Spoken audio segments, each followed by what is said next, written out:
Një jetë kushtuar patriotizmës dhe përçimit të dijes, një mësues i përkushtuar që formoi ajkën e intelektualëve të Shqipërisë, i formuar në perëndim dhe me idetë më të kulluara të përparimit shoqëror, protagonist dhe dëshmitar i rrallë në shumë ngjarje historike që nga vitet 1908 e deri në konsolidimin e shtetit shqiptar.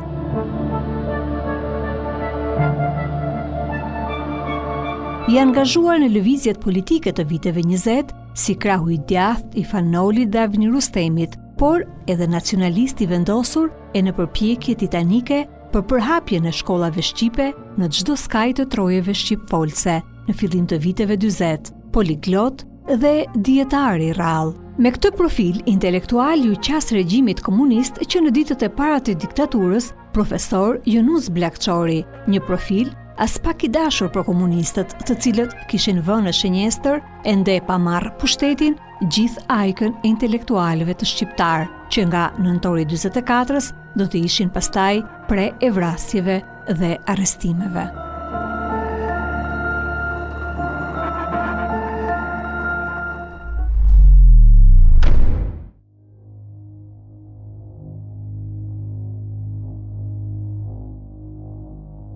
Vendosja e regjimit komunist e gjen profesor Jonus Bllakçorin si mësues në gjimnazin e Tiranës. Ishte ndër mësuesit e parë që u thirrë në detyrë nga pushteti i ri i sapo vendosur. Ish nxënës i profesor Jonus Bllakçorit në gjimnazin e Tiranës, Agim Dëshnica, ndër të tjera shkruan. Në vitin 1945, Jonus Bllakçori u thirr të jepte mësim në gjimnazin e Tiranës për gjuhën e letërsinë shqipe dhe italishten. Zakonisht mësimin e jepte në toskërisht. E mbaj mend kur profesori shpjegonte mësimin. Të gjithë e dëgjoni me vëmendje të thellë. Sa nuk merrej vesh se si kalonte aq shpejt ora, apo kur na jepte tema të këndshme për artim. Dashuria për atë dheun dhe rritja e brezave me radhë me këtë ndjenjë atë dhe dashurie ishte lejtmotivi i punës së tij si mësimdhënës. Në vizionin e tij pedagogjik, edukimi i atdhetarizmit duhej të përbente themelin e punës së mësuesit dhe të mbarë veprimtarisë shkollore. Citoj: "Unë kisha me thanë se qëllimi i lartë për të realizuem problema me vështirë të zhvilluem ashtë shqiptarizmi i Shqipnisë, formimi një ideje dhe një shpirti të përbashkët. Teri i padijes është ende i dendur dhe ideja ndërgjegjes së thjesht kombëtare gjendet e turbullt në trurin e nënshtetasve tonë. Prandaj, mësuesi mbante një barë të madhe, sepse parapambetja kishte mbartur ndër shekuj shumë plagë të rënda shoqërore, si vrasjet, grabitjet, vjedhjet, pastaj grindjet, përçarjet, hasmërit e të tjera. Po kush do ta frymëzonte ndërgjegjen e mësuesit të maleve për realizimin e një ndërmarrjeje të rëndë dhe delikate? Rroga e tij e vogël? Jo. Kur, shkruante Bllakçori, se mësuesi duhet të gjente lëndë edukimi të vyer, të përkujtimi kohës së lumnueshme me ngadhënjime të pasosuna. Pra, te tradita jonë e pasur kombëtare, mbi ata element qenësor që siguruan mbijetesën përmes rrebesheve të shekujve. Një mësues i vërtet mund të thotë se unë i shërbeva kombit tem, me detyrën teme modeste në shkollën e Katundit, ku mrita me zbuluem thesaret e mbulueme me shkëndit e shueme, të cilat më vonë i palova dhe i radhita në shpirtin e nxënësve të mi. Por ndoshta pikërisht kjo ndjenjë e larta dhe dashurie ishte pengesë në regjimin e ri e të mbrujtur me ide internacionaliste, ku tashmë nacionalizmi shihej si herezi, siç shpjegon ish nxënësi i tij Agim Dëshnica, profesor Jonus Bllakçori, ishte shoqëruar që në ditët e para të pasluftës dhe ishte mbajtur pa shpjegime për disa kohë, bashkë me shumë intelektual të tjerë, derisa një ditë e kishin liruar. Profesori e kishte lexuar këtë ngjarje të jetës së tij si një keq kuptim të zgjidhur, por a do të rezultonte kështu? Sërish në kujtimet e Agim Dishnicës, zbulojmë se regjimi pak nga pak po e kristalizonte qëndrimin ndaj Bllakçorit dhe po njoftonte se së shpejti stuhia do t'ja behte në jetën e tij. Aty nga mbarimi i vitit shkollor 1945-1946 u shfaq në gjimnas një kuadër i luftës, një burr i shkurtër e vetullzi. U përshpërit nga dikush se që inspektor i Ministrisë së Arsimit. Një tjetër tha se ishte drejtori i ri. Mësuesit u lajmëruan të mblidheshin në sallën e tyre. Profesorin e pushtoi një parandjenje keqe. Zëvendës drejtori, pasi e shoqëroi të sapo ardhurin nëpër klasa, e çoi në sallën e mësuesve dhe u atregoi me dorë. Ky është shoku Baboçi, drejtori ynë i ri. Ai foli shkurt pa ulur. Në fund lexoi emrat e profesorëve që mbeteshin andej e tutje në gjimnas. Të tjerët shtoi me seriozitet, nuk do të punojnë më këtu. Sqarimet do të bëhen më vonë. Profesor Bllakçori nuk e dëgjoi emrin e tij. Kështu patriotin, luftëtarin e lirisë, demokratin, mësuesin, gazetarin, studiuesin, profesorin në zë, e lanë pa punë, pa i dhënë asnjë shpjegim. Tiranë, nëntor 1946.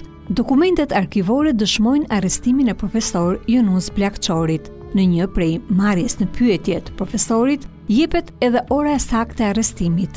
Ishte 14 nëntor 1946, ora 1:25 pas mesnate. Ndërsa punonte në studion e tij në rrugën Fortuzi, në mesnatë ja bejnë oficerët e sigurimit të shtetit dhe e arrestojnë. Për 5 muaj me radhë, ai do të përballej me një hetuesi të egër.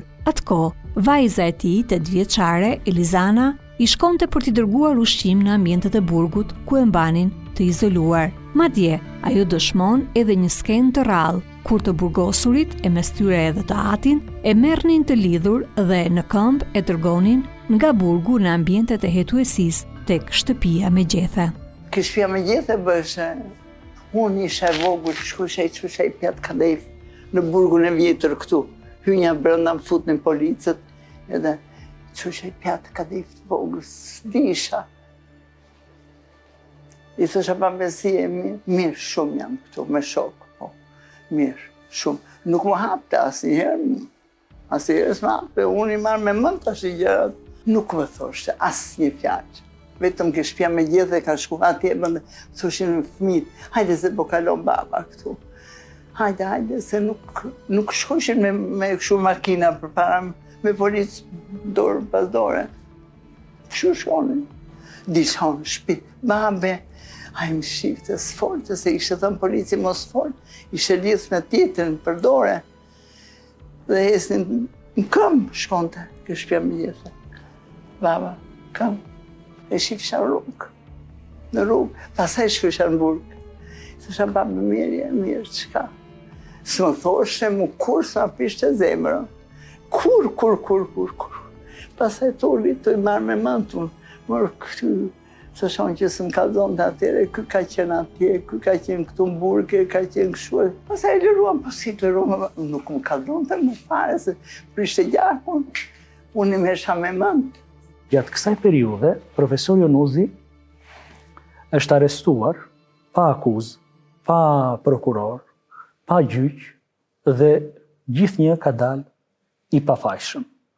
Aqsa, sipas dëshmive të familjarëve, mbrojtja që ka bërë në gjyq, pa avokat, ka bërë përshtypje në rrethet intelektuale të kohës.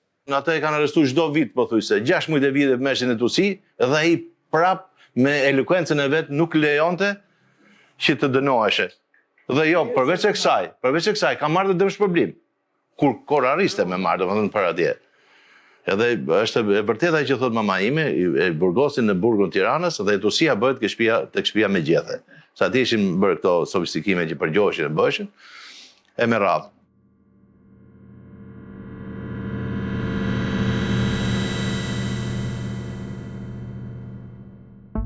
Lista e bashkëpunëtorëve që e kanë gjurmuar profesor Jonuzin,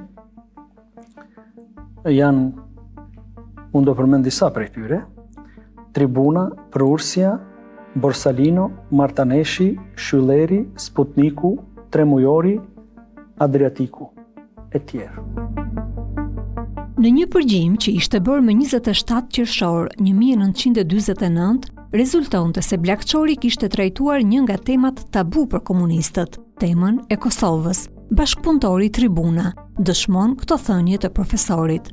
Do të kemi avaze, më duket, nga ana e Jugosllavisë shumë shpejt. Qeveria jon ka marrë urdhër nga Rusia me kërkue Kosovën nga Jugoslavia, dhe këta po përgatiten me e kërkue. Tash ka fillu me ura ndërmend për Kosovën. Kur e patëm kërkue na ma parë, këta na thoshin tradhtar dhe thoshin se jemi vëllezër me Jugosllavinë.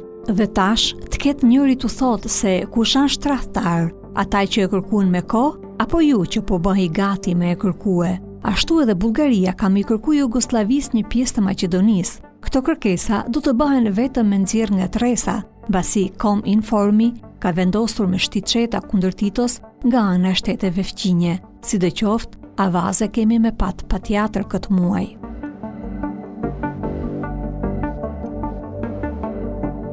Ndërkohë, në shtëpinë e tij, të cilën ja kishin shtetëzuar, hynin e dilnin 10 njerëz që mblidhnin informata rreth tij. Mes 10 raportimesh bie në sy raportet e një bashkëpunëtoreje, e cila shpjegon edhe mënyrën se si e përgjonte profesorin e nderuar. Pseudonimi i saj ishte Prurësja. Më 27 qershor 1949, ajo raporton ndër të tjera për Jonuz Bllakçorin. Të hënën me 27 qershor në orën 9:30 ishte në dhomën e studios. Nuk e pash kur kishte ardhur, pasi u përcolla nga njerëzit që u kisha bërë vizitën, unë në vend që të shkoj, zbres në katin e poshtëm. Për afro 20 minuta kishte një libër përpara dhe prej saj merrte shënime, pastaj hapi radion dhe filloi të shkruaj me maqin duke kopjuar nga disa fletore.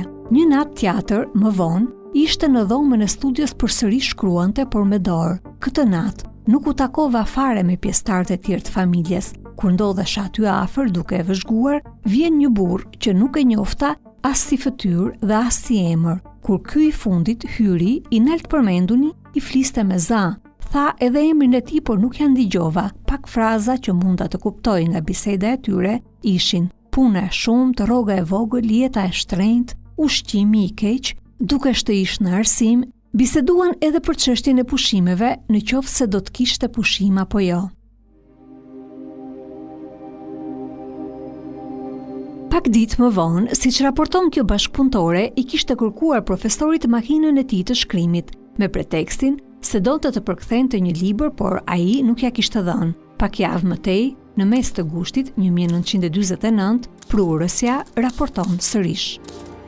Jonuz Bllakçori nga 4-5 persona që frekuentojnë dhomën e studios, asnjëri nuk shkon për mësime private. Vazhdon të rrijë me orë të tëra duke biseduar me vizituesit. Mua më vëren me sy tjetër që kur i kërkova maqinën e shkrimit, ka bërë një vizitë në një familje reaksionare në ora 9 të mbrëmjes. Rastësisht e takova duke dalë që aty dhe pa e pyetur, më tha, kisha shkuar se i zoti i shtëpisë kishte qenë sëmur. Bazuar mbi këto përgjime, sigurimi i shtetit kishte propozuar arrestimin e Jonuz Bllakçorit me akuzën se ai diskrediton pushtetin dhe sidomos udhëheqjen, por bën agjitacion në mënyrë që të inkurajojë dhe të tjerët kundra pushtetit. Pas disa kohësh do ta lironin sërish dhe për vite e vite me radhë do të përsëritej e njëjta skem edhe të njëjtat presione, ndërkohë që rrjeta e bashkëpunëtorëve që e ndiqnin dhe e përgjonin rritej dita ditës.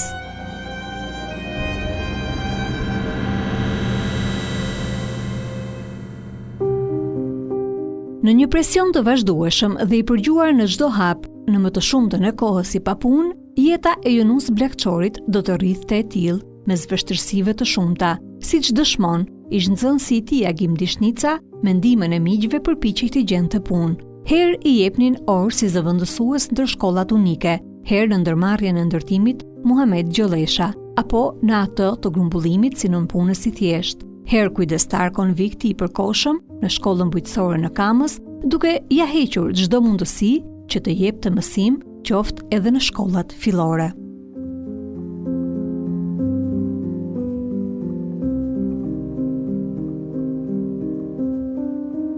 S'kishte buk me hangër, 400 gram buk misri merte atyre.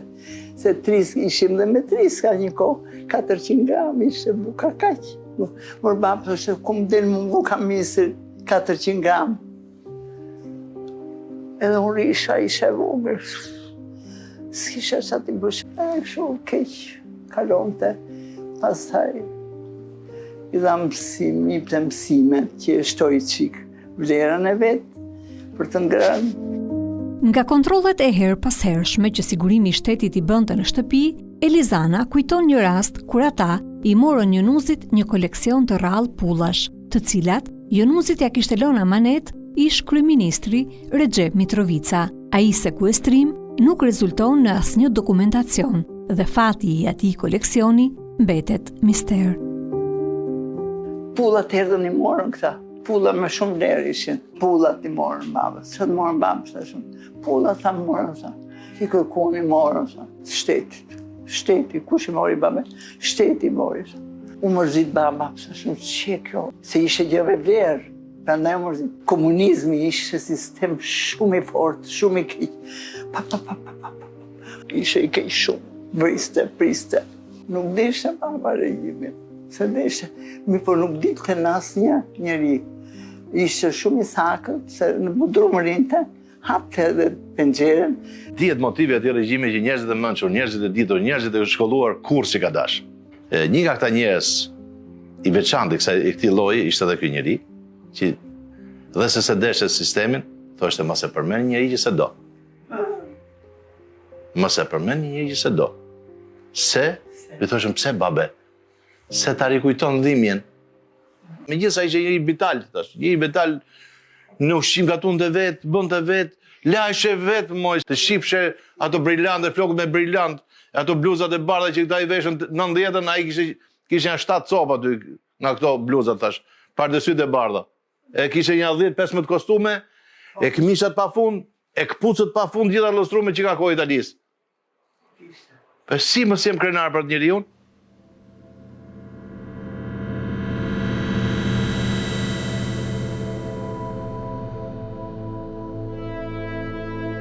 Për intelektual si Jonuz Bllakçori, pensioni pa jetë aktive ishte vdekje. Prandaj, aty nga viti 60, hapi një studio në bodrumin e shtëpisë së tij, pasi shtëpinë ja kishin shtetëzuar me kohë dhe jepte kurse në gjuhën italiane dhe frange. Jonuzi e siguronte jetën me profesorët që i vishin për më dhënë mësim këtu. Merrshim mësim për babës tim. I vinte ai Sejfullah Marshova, Sejfullah i vinte me të bardha ishte. Kishte një bicikletë bardh, biank, e niste. Profesor, këtu jam, thoshe baba, një ditë në bodrum rinte. Aty librat, aty flinte, aty hante, aty bënte gjithë ta gjërat, bab s'ke, thosha në fillim, asgjë s'ke. Arriti baba im me i bërë gjithë ta gjërat, pasaj vetë. Edhe ishte burr aq i zgjuar, që gjithë shka ta thoshte me bukuri, me sinonime, me fjalë të mençura që të kuptonje se si do të veproje. Ai më ka mësuar që fytyra të thotë tjetër gjë dhe të mendosh tjetër gjë. Po që na të mosh. Librat e atij ishte pasuria më e madhe. Dituri atje njeriu me 7 gjuhë tuaja të jetonte në atë bodrum që i kishte bërë si kukull. Ishte nxënësi i tij në gjimnazin e Tiranës, Agim Dëshnica, gjatë kohës kur vazhdonte kursin në gjuhën italiane, bisedonin me profesorin dhe ai e përshkruan kështu atë bisedë që kanë zhvilluar gjatë kohës kur kryente kursin. Në bisedë në studio me profesorin, mund të mësoje hollësisht tiparet e shkrimtarëve tanë, duke filluar nga Naimi, Çajupi, Mjeda, Noli, Fishta, Koliqi, Poradeci e tjerë. Fliste me kompetencë edhe për poezinë italiane, për Danten, Petrarkën, Faskolon e Manzonin. Pëlqente veçanërisht poezitë e përflakura për atë të Leopardit, pëlqente prozatorët francezë, ndërta Molierin, Hugoin, Guy de Maupassant e tjerë. Vlerëson të lartë letërsinë turke, sidomos poetët e shekujve 19-20, romantikun Abdullah Torbin dhe kundërshtarin e sultanit Tevfik Fikret. Kur e niste bisedën për Isa Boletinin, Bajram Curin dhe Hasan Prishtinën, rrëfimi i tij rrithte. Fytyra i gjallëronte nga një shkëlqim i kuqëremt. Shpesh u tregonte nxënësve episode nga jeta, si dhe portretet e tyre të hijshme. Në bisedat me miqtë e vet, nëse binte fjala për Avni Rustemin dhe fundin e tij, sytja përshkonte një hije trishtimi që nuk ishte në natyrën e tij. E tillë do të rrithte jeta e profesor Yunus Blakçorit deri në fillim të viteve 70. Atje, në Bodrumin ku punonte me orë të tëra, jo vetëm nxënësit dhe studentët që vazhdonin kurset, por edhe duke shkruar kujtimet nga jeta dhe veprimtaria e vet. Derisa në vitin 1971, një ngjarje e re do ta trazonte jetën e tij, një ngjarje ku përfshihej edhe një punonjës i shtëpisë së famshme botuese italiane, Mondadori. Kjo ngjarje do ta intensifikonte sërish presionin e sigurimit të shtetit dhe projektorët e tij mbi profesorin. Ishte pranë të 80-tave dhe regjimi kishte përgatitur stacionin e fundit të dhimbjes për Yunus Blakçorin.